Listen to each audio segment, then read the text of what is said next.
정부가 오늘 오전 국무회의에서 북한의 군사정찰위성 발사 대응 조치로 9.19 남북 군사합의 일부의 효력을 정지시켰습니다. 여야 반응은 엇갈리는데요. 정치권에서는 한동훈 법무장관과 원희룡 장관의 총선 출마설이 확산되고 있습니다. 이 밖에 오늘의 정치권 소식, 허성우 전 대통령실 국민제안 비서관, 김현정 전 더불어민주당 대변인 두 분과 함께 짚어보겠습니다. 어서 오십시오. 안녕하세요. 안녕하십니까. 본래는 저희가 9.19 남북군사합의 일부 효력 정지에 대한 부분, 두 분의 평가를 여쭤보려고 했는데 일단 속보가 들어왔으니까 잠시 이 내용도 다뤄보도록 하겠습니다. 최근에 이제 민주당에서 설화로 좀 곤혹스러운 상황이 있었고 오늘 이제 홍익표 원내대표가 사과 발언을 하기도 했었는데 최강욱 전 의원에 대한 징계가 내려왔습니다. 6개월 정지. 이 결정 어떻게 보셨는지 먼저 질문 드려보죠. 예, 콘서트에서 이제 한 발언인데 의도가 어쨌든 간에 대단히 부적절한 발언이었고 설화였던 건 분명한 사실입니다. 그래서 조정식 사무총장이 바로 사과하고 엄정한 조치를 취하겠다고도 얘기했고 이재명 대표도 어제 SNS 통해서 그런 엄정한 조치를 이제 언급한 적이 있었는데 그것이 오늘 이제 최고위에서 논의가 돼서 바로 징계로 이어진 것 같습니다. 그래서 우리 민주당에서 지금 지난 강서 보궐선거의 대승 이후에 좀 이제 좀 거만하다라는 그런 일부의 비판들도 좀 있거든요. 자체적인 득점을 통해서 뭐 이렇게 이슈를 주도하지 못하고 너무 좀 안일하게 대처하는 거 아니냐라는 비판이 있었는데 그런 와중에 또 저런 설화들까지 덧붙여서 나온 것에 대해서는 당에서는 대단히 잘못됐다라는 생각이고 위기감을 느끼고 있어서 저렇게 빠르게 조치를 했다라고 생각합니다. 예. 저는 우리 최강욱 의원의 이제 막말 발언을 보면서 이분이 이제 국민의 대표지 않습니까? 그러면 말이나 발언 같은 경우도 국민의 눈높이에 맞춰서 일단 발언도 하고 행동을 해야 되는데 이분이 지금 6개월 지금 당권 정지가 제가 알기로는 두 번째예요. 두 번 했는데 지난번에 이제 짤짤이 발언해갖고 또 성적 비하 뭐 이런 거에서 또 당권 6개월 정지 처분을 받기도 했거든요. 이번에 이제 또 지금 그 막말해서 당권 6개월 정지를 당했는데 제가 볼 때는 최강욱 의원은 어차피 지금 이제 국회에 출마를 못하게 되어 있습니다. 못하게 되기 때문에 이런 분들이 사실 뭐 민주당에 있어서 민주당 입장에서는 굉장히 지금 막말로 해서 민주당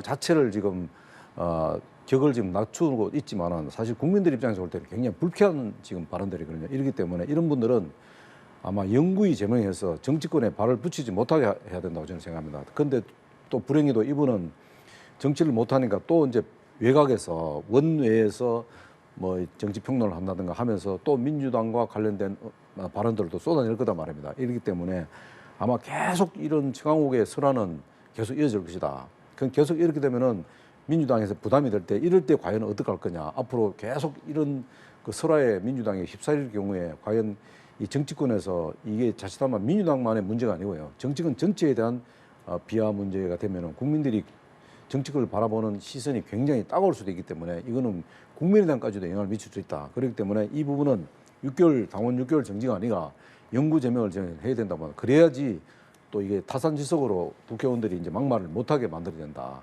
그런 차원에서 저는 굉장히 불행한 지금 사태를 좀 맞이하고 있다. 민주당이 지금 그렇게 보고 있습니다. 예, 징계가 내려진 최강욱 전 의원 이야기로 시작을 했습니다만 최근에 보면 민주당에서 청년 비하 현수막 논란도 있었고 또 허영 의원 같은 경우에는 준연동형 비례제 복잡한 산식 관련해서 국민들은 알 필요가 없다 이런 발언까지 나와서 이재명 대표도 이런 부적절한 언행에 대해서는 엄정하게 대응하겠다라고 경고한 걸 보면 지금 당 차원에서도 엄중하게 바라보고 있는 것 같거든요. 지금 상황 어떻게 보십니까? 하나의 리스크로 작용할 수도 있어 보여서요. 그렇습니다. 사실 허영 의원 같은 경우에도 이제 취지는 준연동형 비례대표가 이제 산식이 되게 복잡하거든요.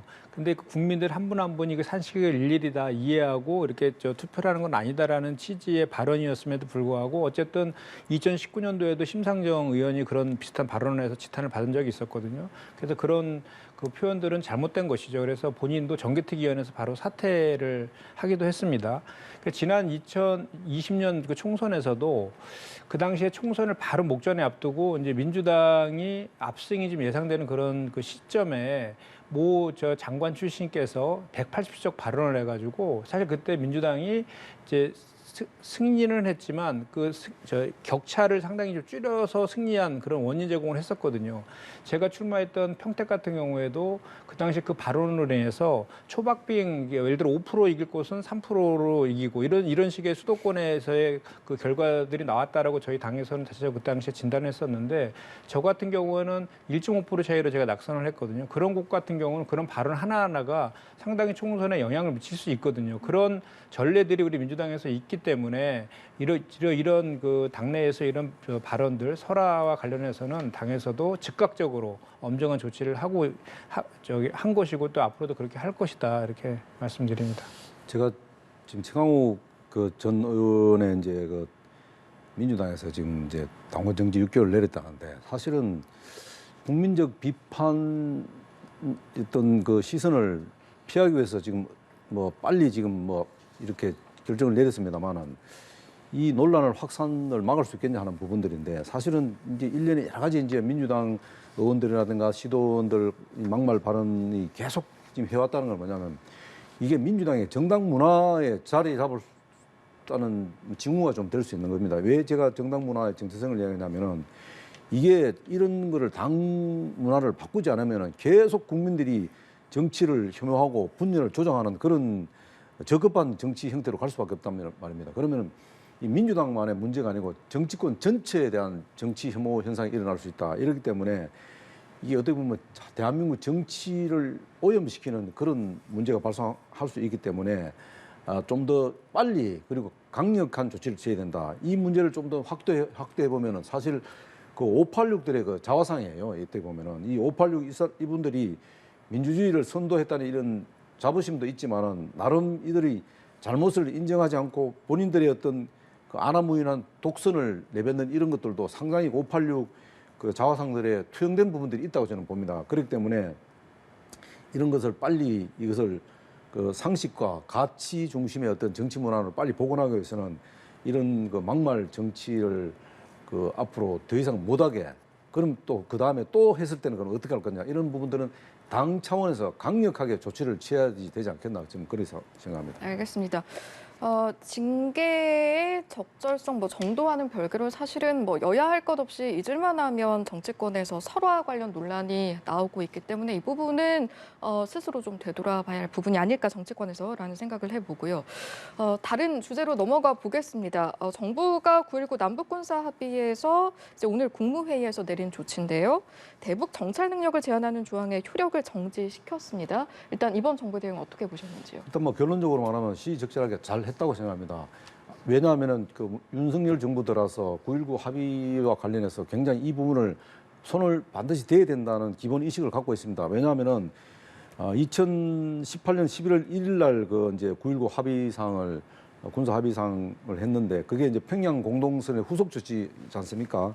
그 당시에 이제 문재인 대통령께서 이제 사인을 하고 했는데 사실 이게 두 가지가 핵심입니다. 뭐냐면은 하나는 한반도 전쟁 위협을 전 지역에서 실질적으로 전쟁 위험을 제거하는 부분에 바탕을 한 거고요. 두 번째는 뭐냐면 그 근본적으로 전쟁 관계를 해소하자는 차원에서 이걸 한 겁니다. 내용 어떻게 보면 근본적인 틀에서 보면은 굉장히 좋은 합의서입니다. 그런데 우리 그 대한민국 입장에서 볼 때는 북한이 과연 그러면은 근본적인 적대적 관계를 그동안에 하지 않았나 하는 부분이거든요. 계속 지속적으로 해왔습니다.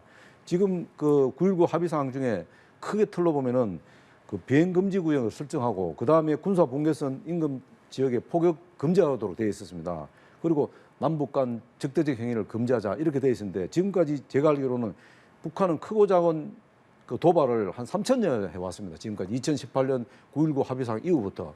근데 우리는 지금 계속 당하고만 있었지 않습니까? 그래서 결국은 이게 지금 그 정부에서 그 군사 북한의 정찰 위성 발사 3차 발사로 인해 갖고 더 이상 이런 용인해서는 안 된다. 이렇게 해서 사실은 이제 9.19 군사 합의서 1조 3항인 그 비행 금지 구역과 관련해서 일단 그 우리가 앞으로는 향후 이제 북한이 군사적 도발 징후가 발생되면은 선제적 조치를 해야 되는데 그동안 할 수가 없었어요. 이 부분을 그 해제를 했다는 것은 우리가 이제 군사적 준비를 할 수 있는 상황을 만들 수 있다는 겁니다. 이렇기 때문에 지금 국방부에서 이제 내놓은 그 성명서와 관련해서 물론 이제 윤석열 정부에서 조치를 취했습니다만 매우 적절하고 그 앞으로도 더 강도 높은 또 2018년 11월 1일 날 시행했던 그 9.19 합의사항조차도 어떻게 보면 근본적으로 폐지할 수순으로 가야 되지 않겠나. 북한이 더 이상 이 군사적 도발을 근본적으로 못할 수 있도록 이런 합의사항을 폐지해서 근본적으로 우리도 좀 준비를 해야 할 생각하지 않나. 그러나 이번에 이제 군사 정찰 위성으로 인해서 일단 우리도 할 수 있는 사항을 보여줄 수 있다는 것을 북한에 경고하는 차원에서는 매우 적절한 조치라고 저는 판단합니다. 네, 적절한 조치였다. 동의하십니까? 어떻게 평가하세요? 동의하지 않습니다. 그러니까 2018년도 9월 19일 날 남북 간의 군사 합의가 체결된 이후에 그때부터 2022년 상반기까지 남북 간에 대치되는 그 전선에서 그 공군과 해상과 공중과 지상에서 단 한 차례의 도발도 없었습니다.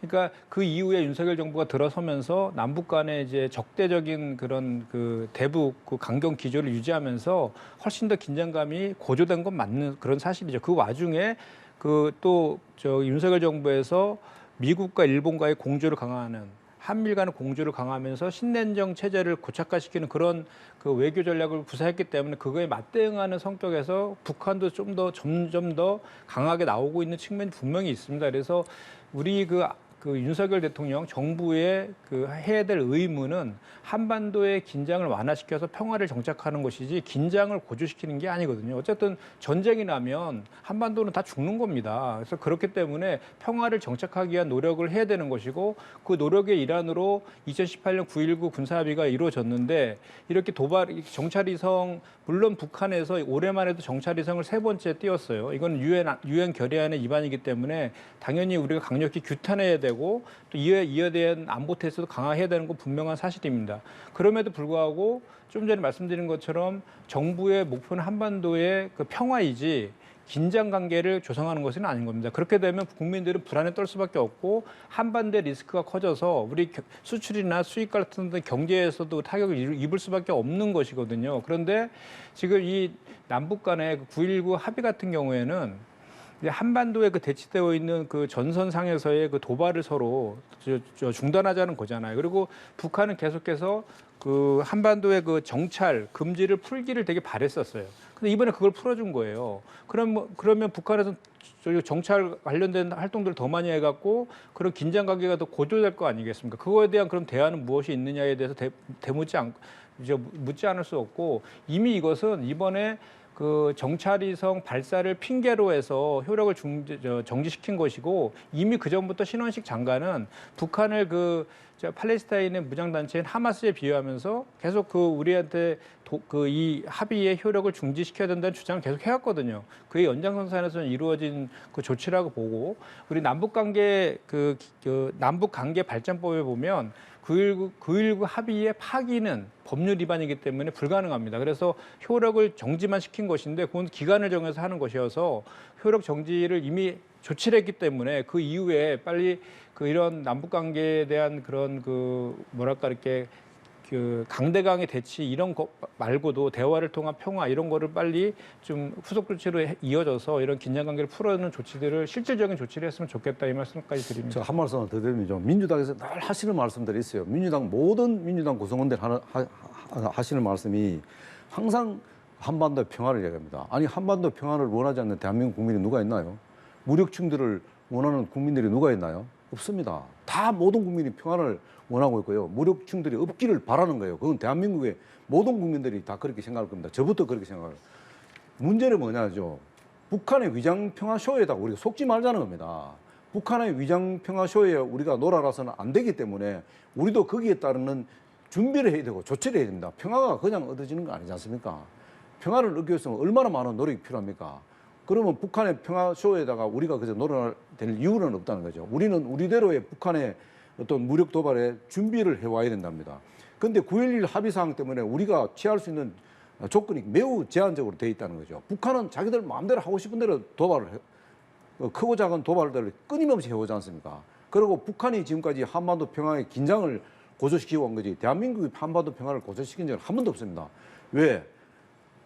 대한민국은 북한의 어떤 군사 위협에 대해서 대응하게 하는 준비만 하는 거죠. 근데 북한은 끊임없이 그 평화라는 위장 평화와 관련해서 특히 9.11 합의사항과 관련해서는 늘 크고 작은 도발을 해오면서 왜 우리 보고는 자꾸 평화를 강조하는 건지 저는 민주당이 도대체 민주당이 원하는 평화가 뭔지를 잘 이해를 못 하겠어요. 왜? 제가 말씀드리지만은 평화가 그냥 얻어지는 건 아니지 않습니까? 우리는 거기에 또 북한이 어떤 일이 어느 시점에 어떤 일을 또 무력 도발할지 모르니까 거기에 대해서 만반의 태세를 준비하는 게 그게 국방부 역할이고 대한민국 윤석열 정부의 역할이에요. 그거를 하지 말라 하면 안 되죠. 평화라는 이유 하나 때문에 그러면 우리가 손 놓고 있으라는 건 아니잖아요. 그런 취지가 아니죠. 그러니까 예. 우리 헌법에는 대통령은 한반도의 평화를 지킬 의무를 규정하고 있잖아요. 그러니까 그런 평화를 그럼 윤석열 대통령이 지향하고 있는 그 힘에 의한 평화, 그걸 통해서 평화가 유지되고 있습니까? 지금 제가 아까 말씀드렸잖아요. 그 9.19 군사합의가 합의를 이발에 따라서 그걸 해제한다면 더 큰 적대적 그 긴장 관계가 형성될 수밖에 없는 것이고 그렇기 때문에 그러면은 내가 좀 전에도 그 수치로도 말씀드렸지만 윤석열 정부 들어서 북한의 도발이 훨씬 더 많아지고 있는 건 맞지 않습니까? 그러면 평화를 구축하기 위한 방법론이 틀린 거잖아요. 우리 민주당에서는 대화를 좀 강조하는 것이고 지금 국민의힘이나 정부 입장에서는 이제 힘에 의한 평화를 좀 강조하는 그런 측면이 있는 것인데 한편으로 이런 지적을 하지 않을 수가 없어요. 지금 ICBM 발사하는 날 합참의장 골프장 가서 골프 치고 그 주식 거래하고 신원식 장관 회기 중에 주식 거래하다가 들통나고 이런 사람들 장관으로 합참의장으로 임명하는 것부터가 먼저 고치셔야 된다는 말씀을 좀 드리고 한반도 평화는 단순하게 우리 윤석열 정부가 군사력을 증강하는 것만으로 지켜지는 것도 아니에요. 그러니까 주변국 간의 협력도 대단히 필요한 것입니다. 그런데 우리 한밀 간의 공조만 강화시키면서 오히려 북한에서 가장 큰 영향력을 행사할 수 있는 중국과 러시아의 관계를 악화시키므로 인해서 한반도의 평화 리스크를 더 키우고 있는 측면이 훨씬 더 크지 않습니까? 그런 것들에 대해서 외신들도 지적하고 있잖아요. 그러니까 제가 말씀드린 것은 잠시만요. 제가 한 말씀 드릴게요. 평화를 구축하는 거에 예. 대해서 목표는 똑같은데 그 과정에서 너무 강대강의 그런 방식만 쓸 것이 아니라 대화와 타협이라는 그런 방법들도 알겠습니다. 병행해야 된다라는 말씀을 제가 한 말씀 저희가 드릴게요. 지금 각자 그것이 두 민주당의 번씩 입장입니다. 윤석열 발언의 정부 기회를 들어서 드려서 짧게 하셔야 합니다. 한반도 예. 긴장을 위해서 도발한 적 있습니까? 북한이 한반도 긴장을 파괴하기 위해서 도발을 자행해 왔죠. 우리 대한민국이 한 적은 한 번도 없습니다. 윤석열 정부는 대한민국의 정부입니다. 알겠습니다. 문재인 정부에서는 대한민국을 도발했는데 자, 아니 그래서 여기까지 문재인 정부에서 오늘 이런 도발한 거 이런 아닙니까? 9.11 예. 합의상 엉터리 자, 두 합의상을 분 한 저희 거 아닙니까? 여기서 평화 정리하겠습니다. 위해서. 수치를 찾아보세요. 그거는 잘못된 네. 겁니다. 예, 여기까지 하시죠. 민주당의 대한민국 정체성이 뭔지를 정확히 아셔야 돼요. 전쟁 나면은 대한민국은 초토화되는 예, 겁니다. 잠시만요. 저희가 충분히 발언의 기회를 각각 이제 일단 두 번씩 드렸고 그 이후에는 조금 더 과열되는 부분이 있어서 저희가 남아있는 주제들이 또 많습니다. 또 다음 주제로 넘어가 보도록 하겠습니다. 정치권에서도 주목받는 소식, 현직 장관들의 출마설에 대한 부분인데 일단 한동훈 장관을 보면 대구에 갔다가 대전을 갔는데 여기서 나온 발언이 또 의미심장한 것이 어법이 여의도 정치권과 다르다 이렇게 말을 하니까 5천만의 언어를 쓰겠다 이렇게 답을 했어요. 이 정도면 출마설 거의 굳혔다라고 봐도 될까요? 어떻게 해석하세요?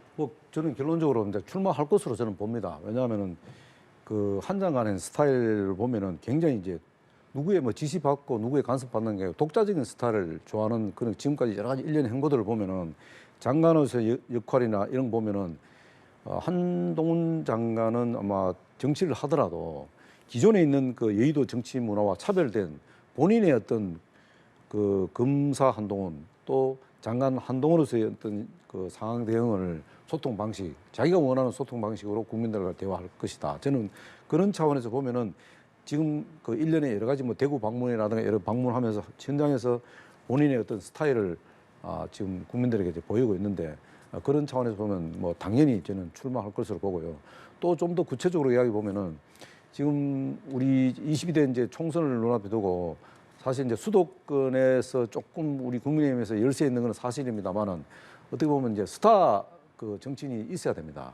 그래야 스타 정치인이 있어야지 어떤 선거를 치를 수 있습니다. 그렇기 때문에 아마 한동훈 장관이 아마 출마를 해서 또 수도권의 열세인 부분을 또 커버할 수도 있고 또 이준석 전 대표의 어떤 신당 창당과 관련해서도 이런 부분들도 또 한동훈 장관이 출마함으로써 상당 부분을 좀 또 협상할 수 있는 여지도 있다.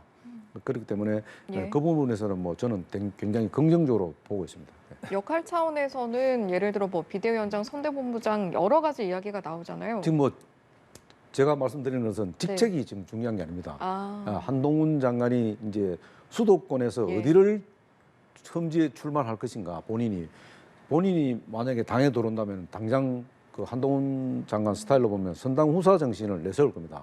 그럼 뭐 개항을이라든가 뭐 우리 이재명 대표가 지금 출마할 예상하는 그쪽에 가서 사실 당당하게 싸우면서 또 수도권을 지키는 또 수도권을 쟁탈하는 그런 역할을 하지 않겠나. 그래야지 지금 우리 국민의힘에서 각종 여론조사를 보면은 수없이 많은 여론조사 지금 나오고 있지만은 지표상으로 보면 지금 1위를 달리고 있기 때문에 또 한동훈 장관을 또 대체할 만한 그런 또 자산도 그렇게 많지 않기 때문에 아마 그 당에서 입장에서 보면은 출마를 하겠다 하면은 정치를 하겠다 하면 굉장히 고마운 일이라고 봅니다. 알겠습니다. 출마할까요? 저기 출마하죠. 출마하는 거고 지금 지난 대선 대구에 방문한 거는 그 출마 선언을 한 거라고 저는 보고 그건 철저하게 윤석열 대통령이 출마하라고 해서 하는 거라고 저는 봅니다. 그리고 본인도 동의한 것이고 그러니까 이준석 전 대표를 설득하는 것보다는 한동훈 카드로 정면 돌파하겠다 이런 결심이 좀 쓴 거라고 저는 생각을 합니다. 다만 이제 지금 뭐 이런 일각에서는 국가 예산 가지고 선거운동을 한다 이런 비판까지 있어요. 지금 이렇게 전국을 돌면서 동원여지도라는 말까지 나오지 않습니까? 그 국무부 법무부 장관의 지위를 이용해서 전국을 다니면서 사전 선거하듯이 이렇게 하는 것들은 대단히 그 공직선거법 위반의 소지도 꽤 있어요. 그래서 당당하게 선거에 출마하실 거면 빨리 장관직 그만두시고 당당하게 그 정치를 하셔라 이렇게 좀 말씀드리고 싶고요. 지난 8월달에 원희룡 장관도 그 총선과 관련된 발언 때문에 고발당하기도 했고요. 지난 2004년도에 국민의힘 전신에서 우리 노무현 대통령 탄핵시킬 때에도 탄핵 사유 중 하나도 그 당시에 열린우리당을 지지하는 듯한 발언도 탄핵 소추 사유 중에 하나였거든요. 그래서 이렇게 그 대한민국의 국비를 가지고 전국을 다니면서 사전선거 하듯이 할 것이 아니라 당당하게 출마해서 국민들의 심판을 받았으면 좋겠다 이 말씀을 좀 드리고 싶고 또 한동훈 장관이 어법이 여의도 정치권과 다르다, 뭐 5천만의 언어를 쓰겠다 이 얘기도 저는 대단히 부적절한 발언이라고 생각합니다. 지금 여전히 국무위원이에요. 장관이고 정치적 중립 의무가 지금 규정되어 있는데 그걸 완전히 지금 그거를 잊고 있는 듯한 발언들을 서슴지 않고 있는데 사실은 여의도에서 그 국회에서 민생을 잘 챙기지 못하고 서로 정쟁만 하는 그런 부분들은 분명히 비판받아야 됩니다. 그런데 한동훈 장관이 정치를 하겠다라고 생각한 이상 여의도 문법에 익숙해져야 돼요. 여의도라는 것은 여야 간에 서로 경쟁하는 곳이고 때로는 정쟁이 또 가능한 곳이에요. 그러면서도 또 타협하기도 하고 대화와 타협을 통해서 또 문제를 풀어나가기도 하고 이런 것이 여의도의 국회의 문법입니다. 지금 오히려 지금 그 고쳐야 될 그 문법은 여의도 문법이 아니라 용산의 문법이죠. 용산의 문법이고 뭐든지 무엇을 적과 악운으로 편가르게 하고 뭐 아니면 도식으로 야당을 적으로 규정한다든지 그 야당 의원들을 질문에 조롱이나 비난하듯 그렇게 답변하는 태도 이런 것들이 사실은 정치의 영역에서는 해서는 안 되는 그런 것들입니다. 그런 말씀도 제가 덧붙여드립니다. 민주당에서는 왜 한동훈 장관한테 그렇게 목을 매는지 저는 잘 모르겠어요. 뭐 상임위나 이런 데서 법사위에서는 뭐 매일 뉴스가 한동훈 장관하고 모 의원하고 싸우는 얘기만 나오지 않습니까? 근데 저도 이렇게 그 장면을 볼 때마다 생각하는 게 왜 민주당은 한동훈 장관한테 저렇게 목을 매느냐 이렇게 하는데 아니 지금 한동훈 장관을 저렇게 목을 맬 때는 다른 이유가 있지 않겠나 뭐 이렇게 저는 생각하는데 저는 뭐 그 내용에 대해서는 정확히 알 수 없습니다만은 너무 지나치게 지금 한동훈 장관을 사실 엄격히 보면 키운 거는 민주당이 키운 겁니다. 대통령이 키운 게 아닙니다. 대통령하고 뭐 소통하고 있다. 대통령 지시에 의해서 뭐 자기가 한다는데 그렇지 않습니다. 일련의 과정들을 살펴보면은 결국 민주당 의원들이 한동훈 장관을 지금까지 이렇게 키운 거라고 마찬가지 생각합니다. 물론 이제 지금 한동훈 장관이 장관 입장에서 정치적 행보하는 것은 약간의 이제 뭐 오해의 소지도 있습니다만은 그러나 이게 뭐 굉장히 민감한 상황이라고 저도 보기는 봅니다만 그렇다고 해서 장관직을 수행하는 다른 그 원희룡 장관도 사실은 정치권에 대한 총마 관련 그렇죠. 네, 이야기가 계속 나오고 있잖아요. 특히 인천 계양을 이제 사출론이 거론이 되니까 여기에 대해서 질문이 나왔는데 직접적으로 답변은 안 했는데 다만 의미심장한 답변이 나왔습니다. 국민과 당을 위해 어떤 희생에도 적극 나서야 한다. 이런 부분은 어떻게 해석하세요? 제가 아는 원희룡 장관은 국민의힘에서 가장 중요한 인적 자산 중에 한 사람입니다. 그렇기 때문에 본인은 정치를 오래 했기 때문에 이 지금 그 국민의힘에서 원하는 게 뭐다는 걸 너무 잘 알고 있습니다. 그렇기 때문에 장관직을 이제 그만두게 되면은 뭐 당연히 당에서 요구하는 대로 흠지 아니라 사지라도 갈 수 있는 그런 자세가 돼 있는 분이라고 생각합니다.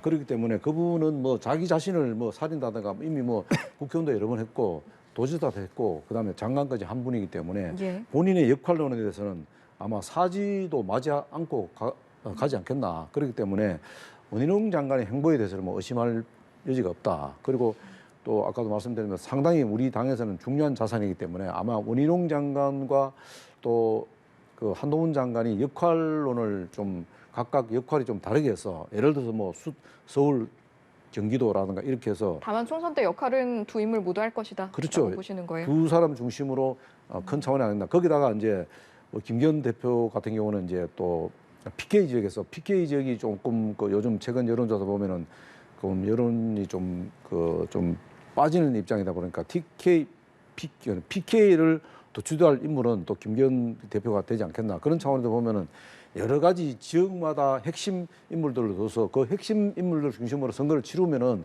뭐 좋은 성과가 일어나지 않겠나 그렇게 봅니다. 알겠습니다. 예. 지금 원희룡 장관과 이제 결부해서 언급이 되는 인천 계양을 사실은 이재명 대표 지역구입니다. 아무래도 이제 민주당에서도 좀 주시해서 보는 부분이 있지 않을까 싶은데 어떻게 바라보고 계세요, 요즘 상황? 일단 원희룡 장관 같은 경우는 정치적 계산 속에서 한 발언이라고 봐요. 그러니까 개항을에 출마하겠다고 얘기는 하지 않았고 당을 위해서 그렇죠. 헌신하겠다 뭐 예. 이렇게 얘기를 했죠. 그래서 총선 참여나 어떤 역할이 필요되는지에 대해서는 더 검토해봐야 한다라고 이야기를 하긴 네, 했습니다. 논의가 필요하다. 예, 그래서 예. 이제 자연스럽게 본인의 총선 출마도 기정사실화 시키면서 본인이 당을 위해서 헌신한다는 이미지까지 같이 얻은 이제 저거죠. 그런데 이제 그 원희룡 장관 아시겠지만 이미 뭐 그 대선도 여러 차례 이제 출마도 했던 그 분이었고 당내 경선에서 떨어지긴 했지만 그리고 삼선 의원이고 도지사까지 제주도지사까지 한 분이잖아요. 그래서 이분의 꿈은 대선이기 때문에 또 그런 과정 속에서 한동훈 장관만 지금 계속해서 주목받고 있잖아요. 그런 거에 대한 견제 심리도 분명히 작용했을 거라 생각하고 다만 원희룡 장관이 그 개항에 출마할 가능성은 대단히 낮다라고 봅니다. 왜냐하면 이분은 이미 수도권에서 마땅히 출마할 곳도 없어요, 사실은. 그리고 이분은 양평 고속도로 있지 않습니까? 지금 국정조사가 저희가 지금 제기해놓은 상황인데 그거 관련해서 대단히 많은 의혹들이 해소가 전혀 되지 않은데 그거에 대해서 거짓말, 말바꾸기 이런 것들에 대해서 의혹의 전면에 서 있는 그 분위기도 하고 또 우리 이재명 그 대표와 관련해서 법과 관련해서 여당에서 대단히 비난을 많이 하고 있잖아요. 지금도 이분도 제주도지사 시절에 오마카세라고 그래서 그거보다 훨씬 더 큰 의혹 속에서도 자유롭지 못한 분이어서 실제로 총선에 출마하게 되면 그와 관련된 내용들이 이제 조명받을 수밖에 없고 오히려 부정적인 이미지가 커질 것이다 저는 생각합니다. 네. 또 한 가지만 말씀드리면 한동훈 장관 관련해서 한동훈 장관을 우리 민주당이 키워준다는데 그리고 저희한테 목맨다는 전혀 그렇지 않고요. 한동훈 장관에게 목매는 것은 지금 궁지에 몰린 윤석열 정권하고 여당이라고 좀 봅니다. 그래서 한동훈 장관이 총선에서 나와서 뭐 국민의힘을 진두지휘한다 해서 저희는 그거에 대해서 크게 이렇게 개의치 않습니다. 왜냐하면 보수층 알겠습니다. 결집효과는 있을지 몰라도 진보층을 또 결집시킬 거고 중도층에서도 비호감도가 상당히 높기 때문에 오히려 민주당한테 유리할 것이다. 이것이 저희 판단입니다. 예, 여기까지 듣고 마무리하겠습니다. 유리할지 안 할지는 국민들한테 맡겨놔야 될 상황이기 때문에 민주당이 너무 과하게 반응할 필요는 없다고 알겠습니다. 반응 안 하신다. 자, 여기까지 마무리하도록 하죠. 오늘도 두 분과 함께했습니다. 고맙습니다.